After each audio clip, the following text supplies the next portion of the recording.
بسم اللہ الرحمن الرحیم۔ صلاح الدین ایوبی کا سارا جنگی کیمپ گہری نیند سو رہا تھا، مگر وہ ساتوں لڑکیاں جاگ رہی تھیں جنہیں سلطان ایوبی نے پناہ میں لیا تھا۔ ایک بار سنتری نے خیمے کا پردہ اٹھا کر دیکھا، اندر دیا جل رہا تھا۔ پردہ ہٹتے ہی لڑکیاں ہراٹے لینے لگی۔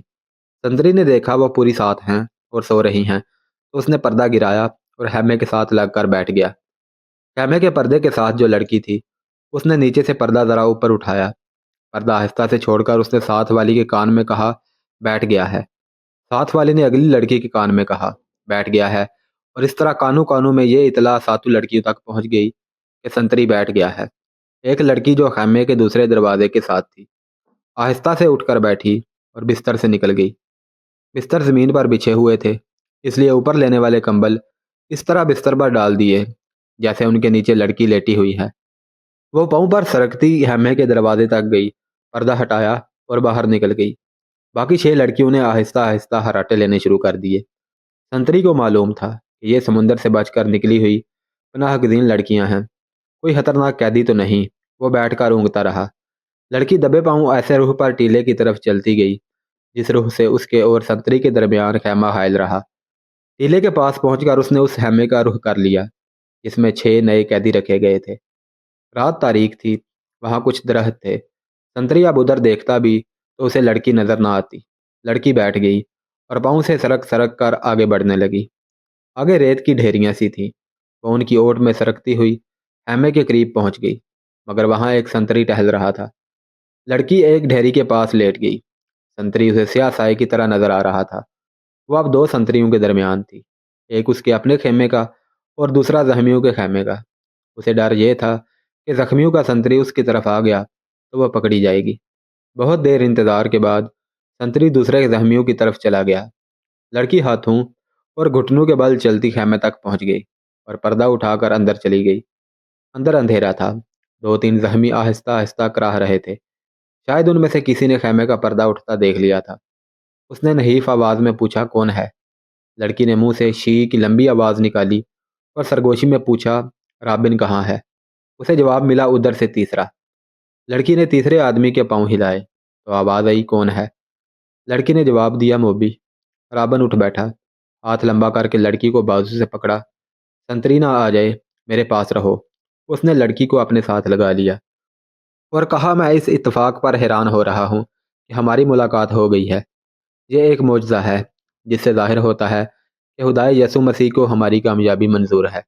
ہم نے بہت بری شکست کھائی ہے، لیکن یہ سب دھوکہ تھا۔ یہ وہی زخمی قیدی تھا جو دوسروں سے الگ تھلگ اور چہرے مہرے سے معمولی سپاہی نہیں بلکہ اعلیٰ رتبے کا لگتا تھا۔ صلاح الدین ایوبی نے بھی کہا تھا کہ یہ کوئی معمولی سپاہی نہیں، اس پر نظر رکھنا۔ علی بن سفیان اس سے تفتیش اور تحقیقات کرے گا۔ کتنے زخمی ہو؟ لڑکی نے اس سے پوچھا۔ کوئی ہڈی تو نہیں ٹوٹی؟ میں بالکل ٹھیک ہوں، رابن نے جواب دیا۔ خراش تک نہیں آئی۔ انہیں بتایا ہے کہ اندر کی چوٹیں ہیں اور سینے کے اندر شدید درد ہے، لیکن میں بالکل تندرست ہوں۔ پھر یہاں کیوں آ گئے؟ لڑکی نے پوچھا۔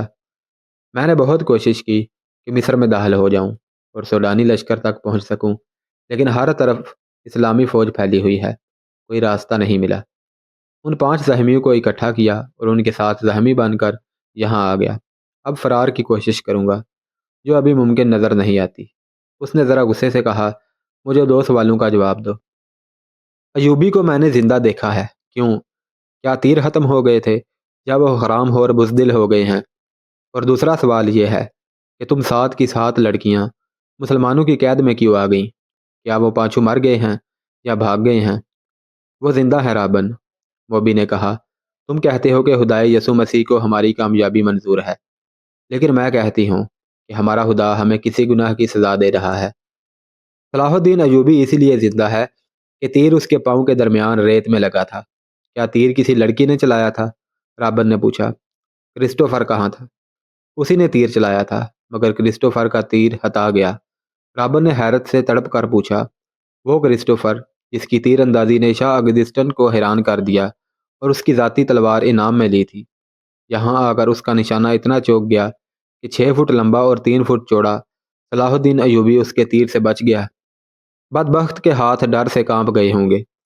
فاصلہ زیادہ تھا، موبی نے کہا، اور کرسٹوفر کہتا تھا کہ تیر کمان سے نکلنے ہی لگا تھا کہ کھلی ہوئی آنکھ میں مچھر پڑ گیا۔ اسی حالت میں تیر نکل گیا۔ پھر کیا ہوا؟ جو ہونا چاہیے تھا، موبی نے کہا۔ صلاح الدین ایوبی ساحل پر گیا تھا تو اس کے 3 کمانڈر اور 4 محافظوں کا دستہ تھا۔ وہ ہر طرف پھیل گئے۔ یہ تو ہماری خوش قسمتی تھی کہ علاقہ چٹانی تھا۔ کرسٹوفر بچ کے نکل آیا اور پھر ہمیں اتنا وقت مل گیا کہ ترکش اور کمان ریت میں دبا کر اوپر اونٹ بٹھا دیا۔ سپاہی آ گئے تو کرسٹوفر نے انہیں بتایا کہ وہ 5 مراکش کے تاجر ہیں اور یہ لڑکیاں سمندر سے نکل کر ہماری پناہ میں آئی ہیں۔ مسلمان سپاہیوں نے ہمارے سامان کی تلاشی لی اور انہیں تجارتی سامان کے سوا کچھ بھی نہ ملا۔ وہ ہم سب کو سلطان ایوبی کے سامنے لے گئے۔ ہم نے یہ ظاہر کیا کہ ہم سسلی زبان کے سوا اور کوئی زبان نہیں جانتی۔ کرسٹوفر نے ایوبی سے کہا کہ وہ ہماری زبان جانتا ہے۔ ہم 7 لڑکیوں نے چہروں پر گھبراہٹ اور خوف پیدا کر لیا۔ موبی نے رابن کو وہ ساری باتیں بتائیں جو سلطان ایوبی کے ساتھ ہوئی تھی۔ یہ 7 لڑکیاں اور 5 آدمی جو مراکشی تاجروں کے بھیس میں تھے، حملے سے 2 روز پہلے ساحل پر اتر گئے تھے۔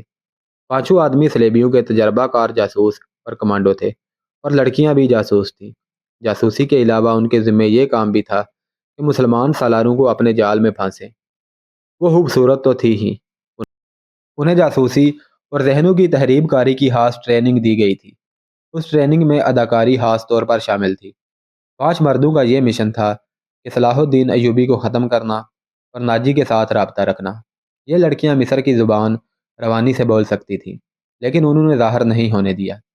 رابن اس شعبے کا سربراہ تھا، اسے ناجی تک پہنچنا تھا، مگر صلاح الدین ایوبی اور علی بن سفیان کی چال نے یہاں کے حالات کا رخ ہی الٹا کر دیا۔ کیا تم صلاح الدین ایوبی کو جال میں نہیں پھانس سکتی؟ رابن نے پوچھا۔ ابھی تو یہاں پہلی رات ہے، موبی نے کہا۔ اس نے ہمارے متعلق جو فیصلہ دیا ہے، اگر وہ سچے دل سے دیا ہے تو اس کا مطلب یہ ہے کہ وہ مرد نہیں پتھر ہے۔ اگر اسے ہمارے ساتھ کوئی دلچسپی ہوتی تو کسی ایک لڑکی کو اپنے خیمے میں بلا لیتا۔ اسے قتل کرنا بھی آسان نہیں۔ وہ ایک ہی بار ساحل پر آیا تھا، مگر تیر خطا گیا۔ وہ سالاروں اور محافظوں کے نرگے میں رہتا ہے۔ ادھر ایک سنتری ہمارے سر پر کھڑا ہے اور محافظوں کے پورے دستے نے صلاح الدین ایوبی کے خیمے کو گھیر رکھا ہے۔ وہ 5 کہاں ہیں؟ رابن نے پوچھا۔ تھوڑی دور ہیں، موبی نے جواب دیا۔ سنو موبی، رابن نے کہا، اس شکست نے مجھے پاگل کر دیا ہے۔ میرے ضمیر پر اتنا بوجھ آ پڑا ہے جیسے اس شکست کی ذمہ داری مجھ پر عائد ہوتی ہے۔ سلیب پر ہاتھ رکھ کر حلف تو سب سے لیا گیا ہے، لیکن ایک سپاہی کے حلف میں اور میرے حلف میں زمین اور آسمان کا فرق ہے۔ میرے رتبے کو سامنے رکھو، میرے فرائض کو دیکھو۔ آدھی جنگ مجھے زمین کے نیچے اور پیٹھ کے پیچھے سے وار کر کے جیتنی تھی، مگر میں اور تم 7 اور وہ 5 اپنا فرض ادا نہیں کر سکے۔ مجھ سے یہ سلیب جواب مانگ رہی ہے۔ اس نے گلے میں ڈالی ہوئی سلیب ہاتھ میں لے کر کہا، میں اسے اپنے سینے سے جدا نہیں کر سکتا۔ اس نے موبی کی سلیب ہاتھ میں لے لی اور کہا، تم اپنے ماں باپ کو دھوکہ دے سکتی ہو، اس سلیب سے آنکھیں نہیں چرا سکتی۔ اس نے جو فرض تمہیں سونپا ہے وہ پورا کرو۔ خدا نے تمہیں جو حسن دیا ہے وہ چٹانوں کو پھاڑ کر تمہیں راستہ دے دے گا۔ میں تمہیں پھر کہتا ہوں کہ ہماری اچانک اور غیر متوقع ملاقات اس بات کا ثبوت ہے کہ ہم کامیاب ہوں گے۔ ہمارے لشکر بحیرہ روم کے اس پار اکٹھے ہو رہے ہیں۔ جو مر گئے ہیں سو مر گئے، جو زندہ ہیں وہ جانتے ہیں کہ یہ شکست نہیں، دھوکہ تھا۔ تم اپنے خیمے میں واپس جاؤ اور ان لڑکیوں سے کہو کہ خیمے میں نہ پڑی رہیں۔ بار بار سلطان صلاح الدین ایوبی سے ملیں، اس کے سالاروں سے ملیں اور بے تکلفی پیدا کریں۔ مسلمان ہونے کا جھانسا دیں، آگے وہ جانتی ہیں کہ انہیں کیا کرنا ہے۔ سب سے پہلے تو یہ معلوم کرنا ہے یہ ہوا کیا ہے، موبی نے کہا۔ کیا سوڈانیوں نے ہمیں دھوکہ دیا ہے؟ میں یقین کے ساتھ کچھ نہیں کہہ سکتا، رابن نے کہا۔ میں نے حملے سے بہت پہلے مصر میں پھیلائے ہوئے اپنے جاسوسوں سے جو معلومات حاصل کی تھی وہ یہ ہیں کہ صلاح الدین ایوبی کو سوڈانیوں کے 50,000 محافظ لشکر پر بھروسہ نہیں، حالانکہ یہ مسلمانوں کے وائسرائے مصر کی اپنی فوج ہے۔ ایوبی نے آ کر مصری فوج تیار کر لی ہے، سوڈانی اس میں شامل نہیں ہونا چاہتے۔ ان کے کمانڈر ناجی نے ہم سے مدد طلب کی تھی۔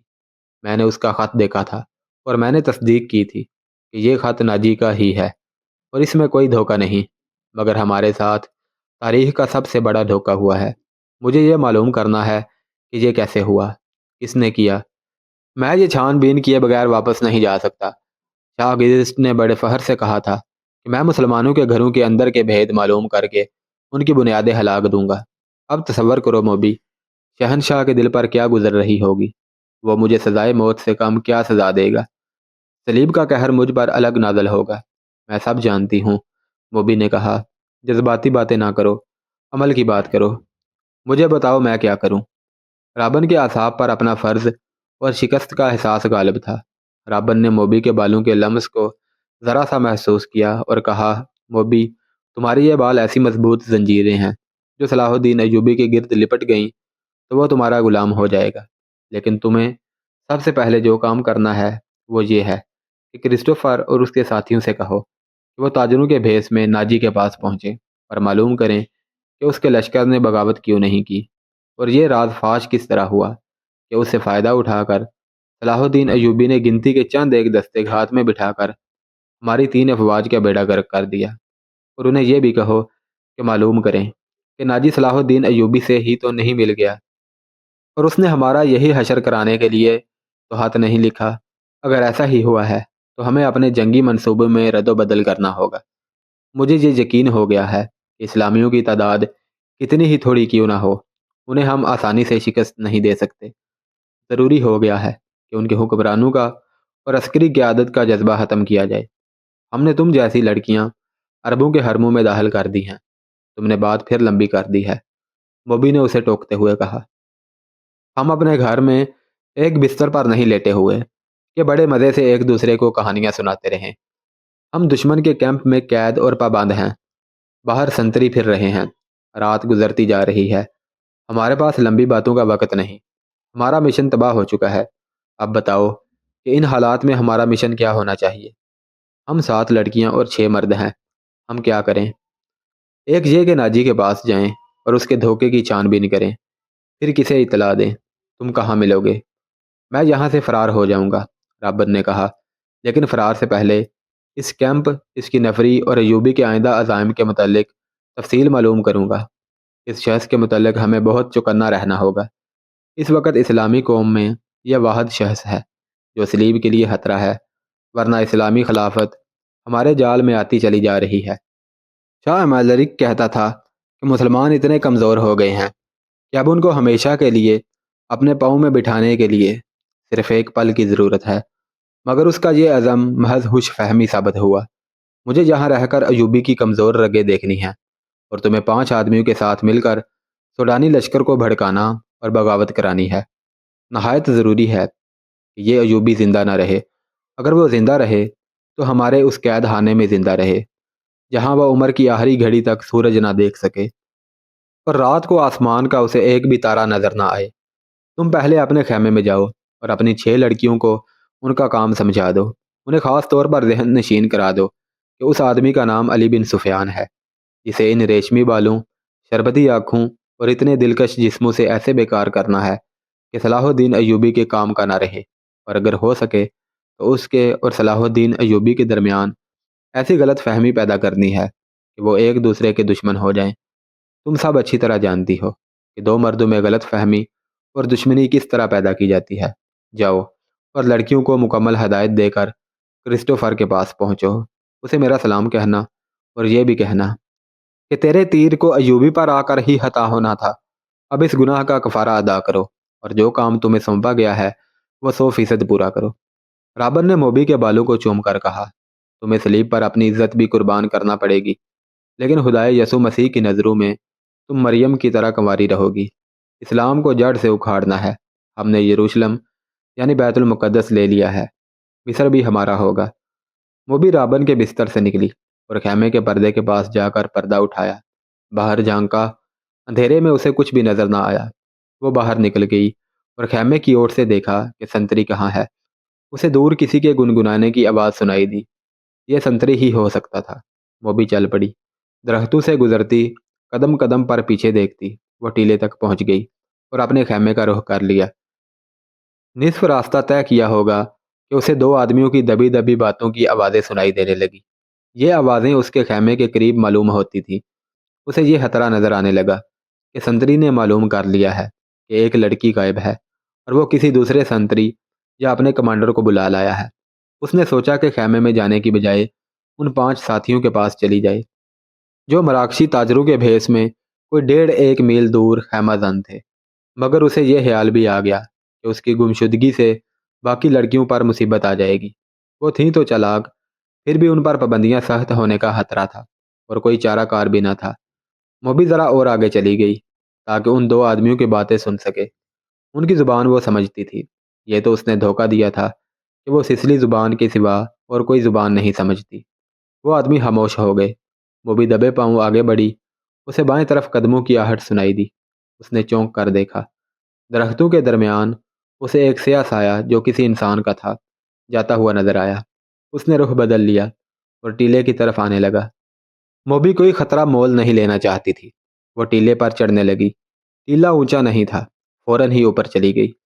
وہ تھی تو بہت ہوشیار، لیکن ہر انسان ہر قدم پر پوری احتیاط نہیں کر سکتا۔ وہ ٹیلے کی چوٹی پر کھڑی ہو گئی۔ اس کے پس منظر میں ستاروں سے بھرا ہوا آسمان تھا۔ سمندر اور صحرا کی فضا رات کو آئینے کی طرح شفاف ہوتی ہے۔ درختوں میں جاتے ہوئے آدمی نے ٹیلے کی چوٹی پر ٹنڈ منڈ درخت کے تنے کی طرح کا ایک سایہ دیکھا۔ موبی نے پہلو اس آدمی کی طرف کر دیا۔ اس کے بال کھلے ہوئے تھے جنہیں اس نے ہاتھ سے پیچھے کیا۔ اس کی ناک کا ابھار اور لمبا لبادہ تاریکی میں بھی راز کو فاش کرنے لگا۔ یہ آدمی سنتریوں کا کماندار تھا۔ وہ آدھی رات کے وقت کیمپ کے گشت پر نکلا اور سنتریوں کو دیکھتا پھر رہا تھا۔ یہ سنتریوں کی تبدیلی کا وقت تھا۔ کماندار اس لیے زیادہ چوکس تھا کہ سلطان ایوبی 3 سالاروں کے ساتھ کیمپ میں موجود تھا۔ سلطان ڈسپلن کا بڑا ہی سخت تھا۔ ہر کسی کو ہر لمحہ خطرہ لگا رہتا تھا کہ سلطان رات کو اٹھ کر گشت پر آ جائے گا۔ کماندار سمجھ گیا کہ ٹیلے پر کوئی لڑکی کھڑی ہے۔ اسی شام کمانداروں کو خبردار کیا گیا تھا کہ صلیبیوں نے جاسوسی اور تحریب کاری کے لیے لڑکیوں کو استعمال کرنا شروع کر دیا ہے۔ یہ لڑکیاں صحرائی خانہ بدوشوں کے بحروپ میں بھی ہو سکتی ہیں اور ایسی غریب لڑکیوں کے بھیس میں بھی جو فوجی کیمپوں میں کھانے کی بھیک مانگنے آتی ہیں، اور یہ لڑکیاں اپنے آپ کو مغویہ اور مظلوم ظاہر کر کے اپنا مانگ سکتی ہیں۔ کمانداروں کو بتایا گیا تھا کہ آج رات 7 لڑکیاں سلطان کی پناہ میں آئی ہیں، جنہیں بظاہر رحم کر کے مگر انہیں مشتبہ سمجھ کر پناہ میں لے لیا گیا ہے۔ اس کے کماندار نے یہ احکام سن کر اپنے ایک ساتھی سے کہا تھا، اللہ کرے ایسی کوئی لڑکی مجھ سے پناہ مانگے، اور وہ دونوں ہنس پڑے تھے۔ اب آدھی رات کے وقت جب سارا کیمپ سو رہا تھا، اسے ٹیلے پر ایک لڑکی کا ہیولہ نظر آیا تھا۔ پہلے تو وہ ڈرا کہ یہ چڑیل یا جن ہو سکتا ہے۔ اس نے نئی سنتریوں کو لڑکیوں کے خیمے پر کھڑا کر کے اسے بتایا تھا کہ اندر 7 لڑکیاں ہیں۔ اس نے پردہ اٹھا کر دیکھا تو دیے کی روشنی میں اسے 7 بستر نظر آئے تھے۔ ہر لڑکی نے منہ بھی کمبلوں میں ڈھانپ رکھا تھا۔ سردی زیادہ تھی۔ اس نے اندر جا کر یہ نہیں دیکھا کہ 7واں بستر خالی ہے اور اس پر کمبل اس طرح رکھے ہوئے ہیں جیسے ان کے نیچے لڑکی سوئی ہوئی ہو۔ اسے معلوم نہیں تھا کہ 7ویں لڑکی ٹیلے پر اس کے سامنے کھڑی ہے۔ وہ کچھ دیر سوچتا رہا کہ اسے آواز دے یا اس تک خود جائے، یا اگر وہ جن چڑیل ہے تو اس کے غائب ہونے کا انتظار کرے۔ تھوڑی سی دیر کے انتظار کے بعد بھی لڑکی غائب نہ ہوئی، بلکہ وہ 3 قدم آگے چلی اور پھر پیچھے کو چل پڑی اور پھر رک گئی۔ کماندار، جس کا نام فہر المصری تھا، آہستہ آہستہ ٹیلے تک گیا اور کہا، کون ہو تم؟ نیچے آؤ۔ لڑکی نے ہرن کی طرح چوکڑی بھری اور ٹیلے کی دوسری طرف اتر گئی۔ فخر کو یقین آ گیا کہ کوئی انسان ہے، جن چڑیل نہیں۔ وہ تنومند مرد تھا۔ ٹیلا اونچا نہیں تھا۔ وہ لمبے لمبے ڈگ بھرتا ٹیلے پر چڑھ گیا۔ ادھر بھی اندھیرا تھا۔ رات کی خاموشی میں اسے لڑکی کے قدموں کی آہٹ سنائی دی۔ وہ ٹیلے سے دوڑتا اترا اور لڑکی کے پیچھے گیا۔ لڑکی اور تیز دوڑ پڑی۔ فاصلہ بہت کم تھا، لیکن فخر مرد تھا، فوجی تھا، چیتے کی رفتار سے دوڑ رہا تھا۔ ٹیلے کے پیچھے اونچی نیچی زمین، خشک جھاڑیاں اور کہیں کہیں کوئی درخت تھا۔ بہت سا دوڑ کر فہر المصری نے محسوس کیا کہ اس کے آگے تو کوئی بھی نہیں۔ اس نے رک کر ادھر ادھر دیکھا۔ اسے اپنے پیچھے لڑکی کے قدموں کی آہٹ سنائی دی۔ وہ تربیت یافتہ لڑکی تھی۔ جہاں اسے حسن اور شباب کے استعمال کی تربیت دی گئی تھی، وہاں اسے فوجی ٹریننگ بھی دی گئی تھی اور خنجر زنی کے داؤ پیچ بھی سکھائے گئے تھے۔ وہ ایک درخت کی اوٹ میں چھپ گئی تھی۔ فہر آگے گیا تو وہ دوسری طرف دوڑ پڑی۔ یہ تعاقب آنکھ مچولی کی مانند تھا۔ فخر کو اندھیرا پریشان کر رہا تھا۔ بوبی کے قدم خاموش ہو جاتے تو وہ رک جاتا، قدموں کی آواز سنائی دیتی تو وہ دوڑ پڑتا۔ غصے سے وہ باولا ہوتا جا رہا تھا۔ اس نے یہ جان لیا تھا کہ یہ کوئی جوان لڑکی ہے۔ اگر بڑی عمر کی ہوتی تو اتنی تیز اور اتنی زیادہ نہ بھاگ سکتی۔ تعاقب میں فہر 2 میل فاصلہ طے کر گیا۔ موبی نے جھاڑیوں اور اونچی نیچی زمین سے بہت فائدہ اٹھایا۔ اس کے مرد ساتھیوں کا ڈیرا قریب آ گیا تھا۔ وہ دوڑتی ہوئی وہاں تک جا پہنچی۔ اس نے اپنے آدمیوں کو آوازیں دیں۔ وہ گھبرا کر جاگے اور خیمے سے باہر آئے۔ ایک نے مشعل جلا لی۔ یہ ڈنڈے کے سرے پر لپٹے ہوئے کپڑے تھے۔ ان کی آگ کی روشنی بہت زیادہ تھی۔ فخر نے تلوار سونت لی اور ہانپتا کانپتا ان کے سامنے جا کھڑا ہوا۔ اس نے دیکھا کہ یہ 5 آدمی لباس سے سفری تاجر نظر آتے ہیں اور مسلمان لگتے ہیں۔ لڑکی ان میں سے ایک کی ٹانگوں کو دونوں بازوؤں سے مضبوطی سے پکڑے ہوئے بیٹھی تھی۔ مشعل کے ناچتے شعلے میں اس کے چہرے پر گھبراہٹ اور خوف نظر آ رہا تھا۔ اس کا سینہ ابھر اور بیٹھ رہا تھا۔ اس کی سانسیں بری طرح اکھڑی ہوئی تھیں۔ یہ لڑکی میرے حوالے کر دو، فہر المصری نے حکم کے لہجے میں کہا۔ یہ ایک نہیں، ایک آدمی نے التجا کے لہجے میں جواب دیا۔ ہم نے تو 7 لڑکیاں آپ کے سلطان کے حوالے کی ہیں، آپ اسے لے جا سکتے ہیں۔ نہیں، موبی نے اس کی ٹانگوں کو اور مضبوطی سے پکڑتے ہوئے روتے ہوئے اور خوف زدہ لہجے میں کہا، میں اس کے ساتھ نہیں جاؤں گی۔ یہ لوگ عیسائیوں سے زیادہ وحشی ہیں۔ ان کا سلطان انسان نہیں، سانڈ ہے، درندہ ہے۔ اس نے میری ہنڈیاں بھی توڑ دی ہیں۔ میں اس سے بھاگ کر آئی ہوں۔ کون سلطان؟ فہر نے حیران سا ہو کر پوچھا۔ وہی جسے تم صلاح الدین ایوبی کہتے ہو، موبی نے جواب دیا۔ وہ اب مصر کی زبان بول رہی تھی۔ یہ لڑکی جھوٹ بول رہی ہے، فہر نے کہا اور پوچھا، یہ کون ہے؟ تمہاری کیا لگتی ہے؟ اندر آ جاؤ دوست، باہر سردی ہے، ایک آدمی نے فہر سے کہا۔ تلوار نیام میں ڈال لو، ہم تاجر ہیں، ہم سے آپ کو کیا خطرہ؟ آؤ اس لڑکی کی بپتا سن لو۔ اس نے آہ بھر کر کہا، میں آپ کے سلطان کو مرد مومن سمجھتا تھا، مگر ایک خوبصورت لڑکی دیکھ کر وہ ایمان سے ہاتھ دھو بیٹھا۔ وہ باقی 6 لڑکیوں کا بھی یہی حشر کر رہا ہوگا۔ ان کا یہ حشر دوسرے سالاروں نے کیا ہے، موبی نے کہا۔ شام کو ان بیچاریوں کو اپنے خیمے میں لے گئے تھے اور انہیں بے سود کر کے خیمے میں ڈال دیا۔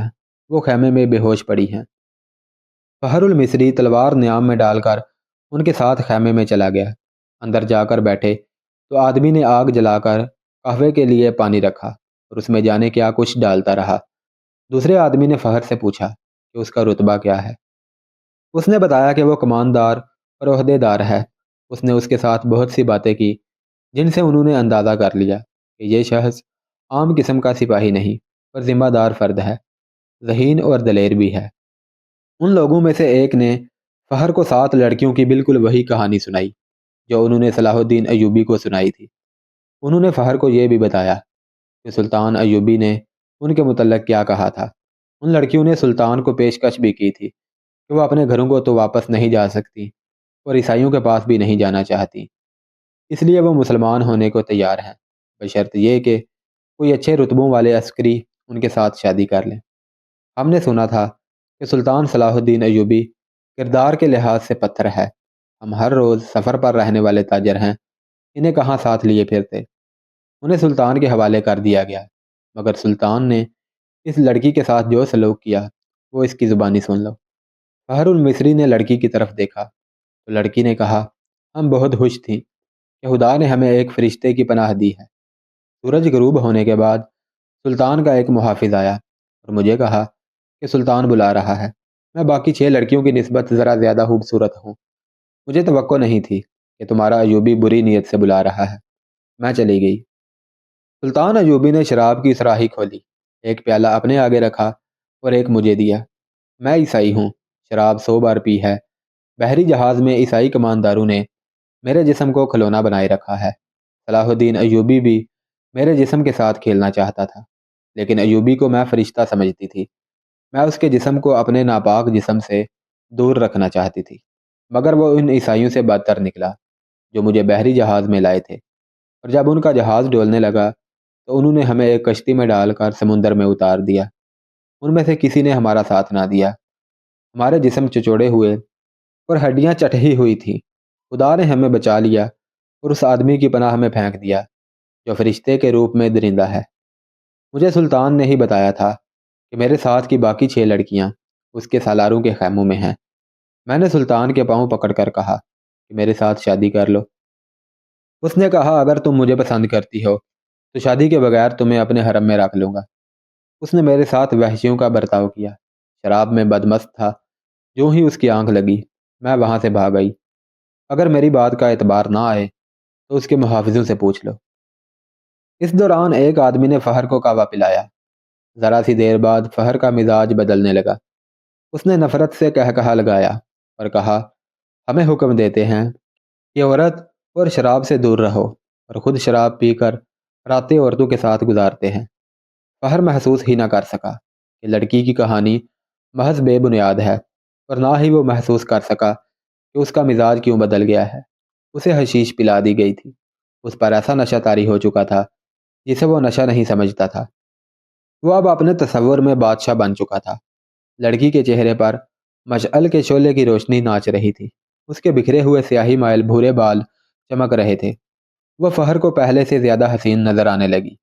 اس نے بےتاب ہو کر کہا، تم اگر چاہو تو میں تمہیں پناہ میں لے لیتا ہوں۔ نہیں، لڑکی ڈر کر پیچھے ہٹ گئی اور بولی، تم بھی میرے ساتھ اپنے سلطان جیسا سلوک کرو گے۔ تم مجھے اپنے خیمے میں لے جاؤ گے اور میں ایک بار پھر تمہارے سلطان کے قبضے میں آ جاؤں گی۔ ہم تو اب دوسری 6 لڑکیوں کو بھی بچانے کی سوچ رہے ہیں، ایک تاجر نے کہا۔ ہم ان کی عزت بچانا چاہتے تھے، مگر ہم سے بھول ہوئی۔ فہر المصری کی نگاہیں لڑکی پر جمی ہوئی تھی۔ اس نے اتنی خوبصورت لڑکی کبھی نہیں دیکھی تھی۔ خیمے میں خاموشی طاری ہو گئی جسے کرسٹوفر نے توڑا۔ اس نے کہا، تم عرب سے آئے ہو یا مصری ہو؟ مصری ہوں، فہر نے کہا۔ میں 2 جنگیں لڑ چکا ہوں، اس لیے مجھے یہ عہدہ دیا گیا ہے۔ سوڈانی فوج کہاں ہے؟ جس کا سالار ناجی ہے، کرسٹوفر نے پوچھا۔ اس فوج کا ایک سپاہی بھی ہمارے ساتھ نہیں آیا، فہر نے جواب دیا۔ جانتے ہو ایسا کیوں ہوا؟ کرسٹوفر نے کہا۔ سوڈانیوں نے صلاح الدین ایوبی کی عمارت اور کمان کو تسلیم نہیں کیا۔ وہ فوج اپنے آپ کو آزاد سمجھتی ہے۔ ناجی نے سلطان ایوبی کو بتا دیا تھا کہ وہ مصر سے چلے جائیں کیونکہ وہ غیر ملکی ہیں۔ اسی لیے ایوبی نے مصریوں کی فوج بنائی اور لڑانے کے لیے یہاں لے آیا۔ اس نے تم لوگوں کو شرافت اور نیکی کا جھانسا دیا اور خود عیش کر رہا ہے۔ کیا تمہیں مال غنیمت ملا ہے؟ اگر تمہیں ملا بھی تو سونے چاندی کے 2 ٹکڑے مل جائیں گے۔ صلیبیوں کے جہاز سے بے بہا خزانہ سلطان ایوبی کے ہاتھ آیا ہے۔ وہ سب رات کے اندھیرے میں سینکڑوں اونٹوں پر لاد کر قاہرہ روانہ کر دیا گیا ہے، جہاں سے دمشق اور بغداد چلا جائے گا۔ سوڈانی لشکر کو سلطان نہتہ کر کے غلاموں میں بدل دینا چاہتا ہے۔ پھر عرب سے فوج آ جائے گی اور تم مصری بھی غلام ہو جاؤ گے۔ اس عیسائی کی ہر ایک بات فہر المصری کے دل میں اترتی جا رہی تھی۔ اثر باتوں کا نہیں بلکہ موبی کے حسن اور حشیش کا تھا۔ عیسائیوں نے یہ حربہ حسن بن صبا کے حشیشین سے سیکھا تھا۔ موبی کو بالکل توقع نہیں تھی کہ یہ صورتحال پیدا ہو جائے گی کہ ایک مصری اس کے تعاقب میں اس کے جال میں آ جائے گا۔ انہیں معلوم ہو گیا کہ فہر مصر کی زبان کے سوا اور کوئی زبان نہیں جانتا۔ موبی نے اپنے 5 ساتھیوں کو سنانا شروع کر دیا کہ رابن زخمی ہونے کا بہانہ کر کے زخمیوں کے خیمے میں پڑا ہے، اور اس نے کہا ہے کہ ناجی سے مل کر معلوم کرو کہ اس نے بغاوت کیوں نہیں کی، یا اس نے عقب سے صلاح الدین ایوبی پر حملہ کیوں نہیں کیا، اور یہ بھی معلوم کرو کہ اس نے ہمیں دھوکہ تو نہیں دیا۔ وہ باتیں کر رہی تھی تو فہر نے پوچھا، یہ کیا کہہ رہی ہے؟ یہ کہہ رہی ہے، اگر یہ شخص یعنی تم صلاح الدین ایوبی کی فوج میں نہ ہوتے تو یہ تمہارے ساتھ شادی کر لیتی۔ یہ مسلمان ہونے کو بھی تیار ہے، لیکن کہتی ہے کہ اسے اب مسلمانوں پر بھروسہ نہیں رہا۔ فہر نے بےتابی سے لپک کر لڑکی کو بازو سے پکڑا اور اپنی طرف گھسیٹ کر کہا، اگر میں بادشاہ ہوتا تو خدا کی قسم تمہاری خاطر تخت اور تاج قربان کر دیتا، اگر شرط یہی ہے کہ میں صلاح الدین ایوبی کی دی ہوئی تلوار پھینک دوں تو یہ لو۔ اس نے کمر بند سے تلوار کھولی اور نیام سمیت لڑکی کے قدموں میں رکھ دی اور کہا، میں اب سے ایوبی کا سپاہی اور کماندار نہیں ہوں، مگر ایک شرط اور بھی ہے۔ لڑکی نے کہا، میں اپنا مذہب تمہاری خاطر ترک کر دیتی ہوں، لیکن صلاح الدین ایوبی سے انتقام ضرور لوں گی۔ کیا اسے میرے ہاتھوں سے قتل کرانا چاہتی ہو؟ فہر نے پوچھا۔ لڑکی نے اپنے آدمیوں کی طرف دیکھا۔ سب نے ایک دوسرے کی طرف دیکھا۔ آخر کرسٹوفر نے کہا، ایک صلاح الدین ایوبی نہ رہا تو کیا فرق پڑے گا؟ ایک اور سلطان آ جائے گا، وہ بھی ایسا ہی ہوگا۔ مصریوں کا آخر غلام ہی ہونا پڑے گا۔ تم ایک کام کرو، سوڈانیوں کے سالار ناجی کے پاس پہنچو اور یہ لڑکی اس کے سامنے کر کے اسے بتاؤ کہ سلطان صلاح الدین ایوبی اصل میں کیا ہے اور اس کے ارادے کیا ہیں۔